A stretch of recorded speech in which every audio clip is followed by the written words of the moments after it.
Mr. Paul. Thank you, Mr. Chairman.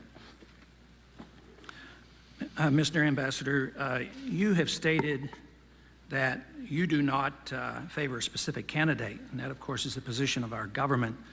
And it was also stated by Senator Lugar the same thing. He says, I noted publicly that I was not an advocate of either candidate in the election, and the President has been very clear on this. Any election, if there is one, ought to be free from any foreign influence, which I think sounds like a pretty good idea. It's illegal for other countries to interfere in our election. I don't know whether it's illegal for us to interfere, but at least it's good policy not to pick a candidate. And yet, I come across some evidence to show that U.S. taxpayers' dollars may well have, supported one candidate over another. You talk about more funding for the NGOs, and this is for monitoring elections, and I understand that, but there's other fundings that I'm concerned about.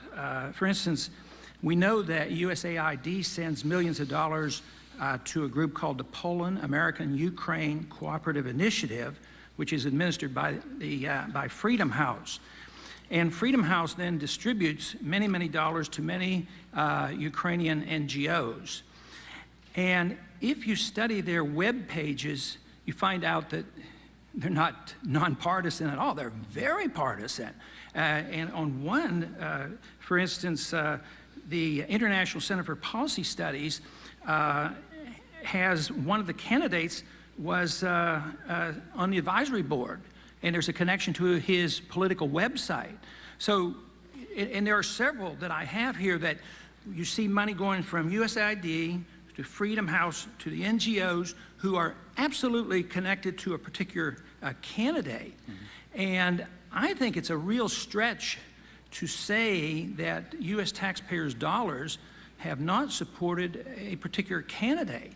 And I'm just wondering whether you think that's possible, or why would this exist, and whether or not, if there is a question, whether or not you would support an effort on my part or somebody else's to look this and try to trace this money through these various organizations to find out if the American taxpayers' dollars were used for a specific candidate.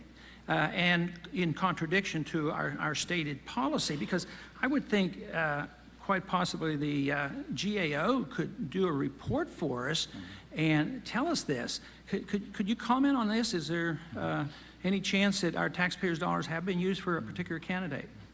Congressman, I'm not familiar with those particular programs. I'll be happy to look at that and get back to you. I would say that we have tried as a government policy to not support a particular candidate. I know that some of the larger programs, for example, the National Democratic Institute, the International Republican Institute, do training programs. Those programs are open to anyone who wants to participate. These are political training programs in terms of how to do political parties and all of the things that go with politics. The fact that some people in Ukraine, as in other countries, choose to participate, some parties and others not, is something that is their choice. It's not something that we are trying to exclude or to include anyone in particular. With regard to those websites, I'll have to take a look at that, and then we'll have to get back to you, sir. Thank you.